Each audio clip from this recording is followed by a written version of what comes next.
r/AskReddit. Has someone ever challenged you to something that they didn't know who are an expert at? If so, how did it turn out for you/them? Mine's kind of dumb, but I think it still counts. At work I'm kind of the Google Sheets expert and I make lots of tools for different departments to use. Enter new guy who needed to collect, aggregate and display a bunch of data. My boss was like, send Wish a calendar invite so you can tell her what you want and she'll set it up for you. New guy was having none of that and insisted he was going to do it himself. Well, a week later, he finally has this shitty sheet that doesn't have half the information we need. And we have to have the numbers for the state by tomorrow. So my boss asks me to fix it and new guy is like, yeah, okay, that's not really possible. This is as good as it's going to get. 2 hours later, I send them both a fully functional and automated sheet that does everything we need. And we'll be able to use it indefinitely, which means next time and every time the stupid state report is due, it will already be done. New guy was like, I would have added that in if I'd had more time. New guy sucks. I don't understand these people that cannot admit that someone did something much better than they did and compliment them. Plus, his excuse is basically admitting that his time management is shit. Thanks for figuring out Google Sheets and helping everyone in your work. I once challenged a girl who was a friend to football, not knowing she grew up with a table in her house and older brothers. I even, jokingly, put money on the game. Well, I learned a bit about humility that night. The icing on the cake was when she drove me to an ATM to get her the money. My uncle challenged Jack Nicklaus to a golf game in college. Without a clue, the humiliation burns him to this day. All I'm hearing is my uncle played around with Jack Nicklaus. I'm incredibly jealous. In his entire golfing career, Jack Nicklaus only managed to beat your uncle one time. Well, he's never beaten me. A buddy mine was at a concert in bad seats and started complaining about it via Twitter. All of a sudden the band starts reading some tweets and calls my friend up to sit on stage for a couple songs. They sit him at the piano and during the next song, they jokingly go okay piano solo. The crowd laughs for a second, but then my buddy just starts jamming out as he plays piano in his band. Talk about dream moment, getting to play with your favorite band. Reminds me of an awesome YouTube video from a couple years back. In a Keith Urban concert, this young dude gets called up on stage since his GF was holding up a sign saying it's his birthday wish to play guitar with Keith. For those that don't know, who is an amazing guitar player. Anyway, the dude gets up there and Keith hands him his guitar. Pretty much everyone expecting either a choke job or a mediocre attempt. But the dude proceeds to freaking shred. Keith was like, WTF. And he immediately calls back the band, who had just gone on break, and they play the full song with the dude owning the all parts including the solo. Just an amazing gotcha moment. In front of provably 15k people. When working as a teacher, I beat a lot of students in Pokemon battles. Cause they didn't think of me being like 15 years ahead of them in fighting experience. Noobs.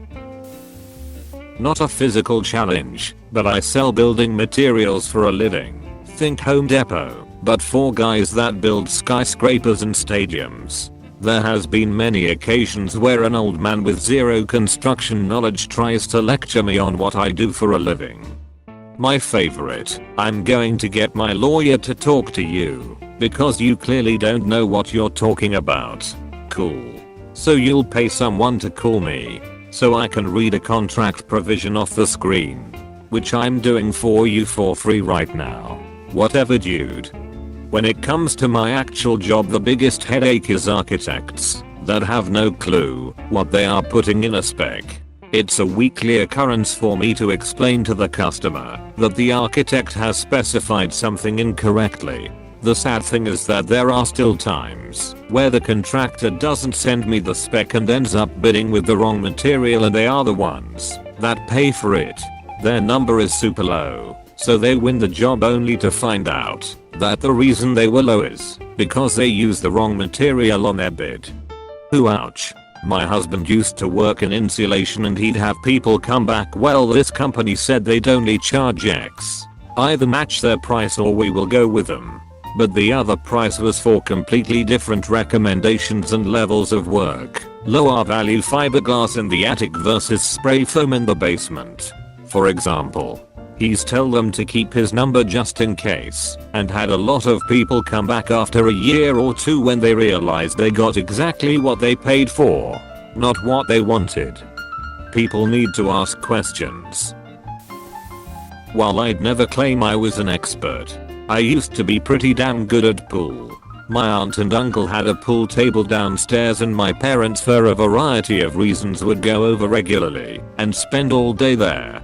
There was nothing else for us, me and my brother, to do, so we just played pool all day for years. Eventually we got bored and saw that he had a book on trick shots, so we started doing that for fun.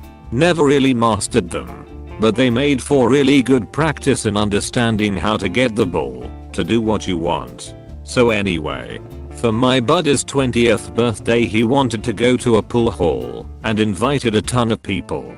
Then he told it was going to be a tournament, drinks for individual games, and a 50 over 50 type of deal for the winner. He gets half regardless because it was his birthday.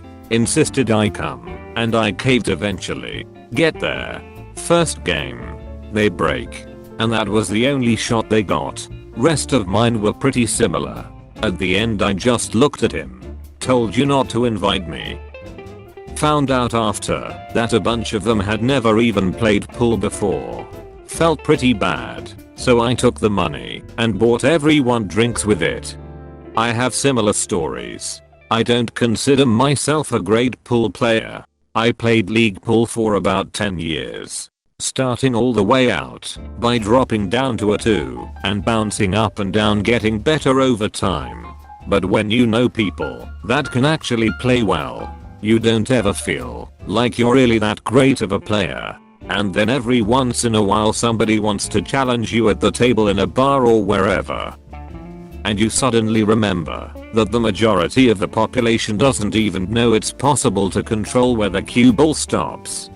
I always loved getting challenged at bars. The odd time it was for money I would always give them a chance to back out. No one ever did. They would always end up shocked. Sorry bud, I've had a table at home since I was 8. A neighbor on my block in Brooklyn challenged me to a pizza bake-off. I recently catered pizza for my daughter's school and word got around the neighborhood my pizza was pretty darn good. My first thought was, this guy is a Brooklyn native. My pizza will be shite compared to his. But there was something about him bragging that I couldn't resist the challenge.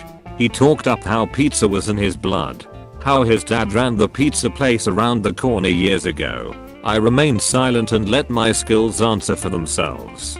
I got a buddy to let us use one of Baker's Pride ovens at his restaurant. We even had total strangers try our pizzas. Every last person chose my pizza over his. I never mentioned to him that I've worked in pizza places almost every day for the last 30 years. I never mentioned that when I'm not working at a pizza place I'm making pizzas at home at least once every 2 days. I never mentioned that at 9 years old I knew that I wanted to be a pizza man. Here I'm 45 and getting ready to start my own pizza business. You go you crazy pizza man. This is some inspiring shit.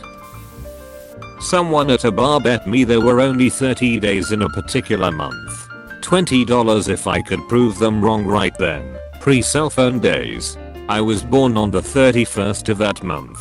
Showed them my driver's license. Edit. Word for clarity. Expert at knowing things. He drinks and he knows things. When I was around 10 there was an old man with Alzheimer's in my neighborhood. who would often approach my friends and I.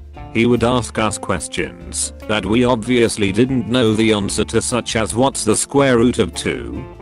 Which was one of his favorites. One day I decided I'd memorize the square root of 2 to 20 digits. Sure enough, he did ask me the question again, and I was totally prepared. He was extremely impressed, and of course he forgot who I was, so would continue to ask over and over again. That's funny and sad. I never paid attention to the lesson in math class, so the other kids probably knew I didn't care. But one day the teacher asked what root 2 was to 3 places, and I answered without hesitation, and everyone, using their calculators, looked at me like I was some sort of witch. We used it a lot, so it was worth memorizing. My landlord tried blaming me for damage to the kitchen cabinets, but didn't know that I'm in construction, and I'm very familiar with home building codes. They placed the cabinets too close to the stove and the glue that held the laminate had melted. My old landlord tried to screw me over on our security deposit when we moved out after 10 years. Put a ton of questionable stuff on the bill. Missed the window for providing receipts by a few days. And only had quotes for work that he never eventually got done. I'm not a lawyer, but my work life is all focused on telecom regulation and contracts. I also have a degree in history with a focus on legal history in some areas. So it was easy enough to get a basic handle on the state and local laws around this stuff, as well as pull up case law. We had a couple back and forth interactions over email, when I finally responded with each place where he f***ed up, giving him detailed references to the laws in question and how they'd been interpreted by local courts. Also pointed out that some of the things he was doing were pretty clearly being done in bad faith, and that if I was able to demonstrate that in small claims court, where he can't bring a lawyer, he'd potentially be liable for triple damages. He emailed me back the next day saying he just wanted to move on and not pursue the claims anymore. Stupid thing is, this was all over a couple $1,000s. He ended up selling the place for about $1.3 million, which was a nice $900K increase from when he bought the place in the 90s. Asshole. He ended up selling the place for about $1.3 million, which was a nice $900K increase from when he bought the place in the 90s. I know so many developers, property owners, landlords, etc. that think they are some kind of genius for having been born at the right time. I lived in New York City, where a lot of these people made purchases when land was dirt cheap in the 80s and ballooned 10x value in only a couple decades. They don't realize it was all luck/circumstances well beyond their control. They seem to believe they personally did something to make this happen. They're the most entitled people I've ever dealt with. Camped out for tickets to the Phantom Menace. Guy in a group behind me challenged everyone to Star Wars Trivial Pursuit for money. It got to my first turn and I ran the board and won without anyone else getting to go. I felt bad, so I didn't even take his money. He still accused me of having memorized the cards to cheat. Nope. Just seen the original trilogy dozens of times all my life. What are the tastier questions that came up? I like to think I'm on your level due to the same experience. But do I? A group of my friends sat down to play this way back when. Being as we were all Star Wars nerds, we figured whoever got to go first would win. I ended up getting to go first and was running the board, like we expected would happen. On my last question for the win, I got what was the name of the soup Yoda made when he met Luke. I had no clue. None of us did. I lost my turn and the next guy to go ran the board. There aren't many questions in that game I can't answer, but that was one of them. I'll never forget that happening. So, what was it called? Once you miss a question like that, you always find the answer and never forget. Root leaf soup. He actually says it, but it's quick and has nothing to do with anything.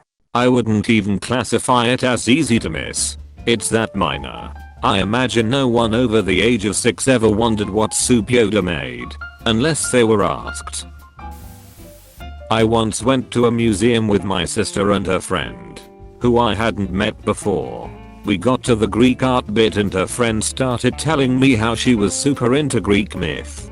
And I thought that was cool, because I was, unbeknownst to her, doing a master's in it at the time, and also keeping a blog of myth retellings, which was pretty popular, and it was a relief to have something in common with this stranger. She then got weirdly haughty and told me she probably knew more myths than I did.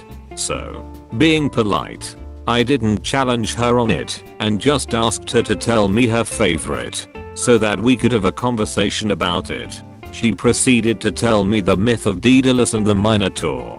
I asked her how she'd heard of that one, because it's fairly obscure. She told me she'd read it on a viral blog post on a blog about mythology. It was my blog. You've reached the end. You're a star. Destroy the subscribe button for more like that.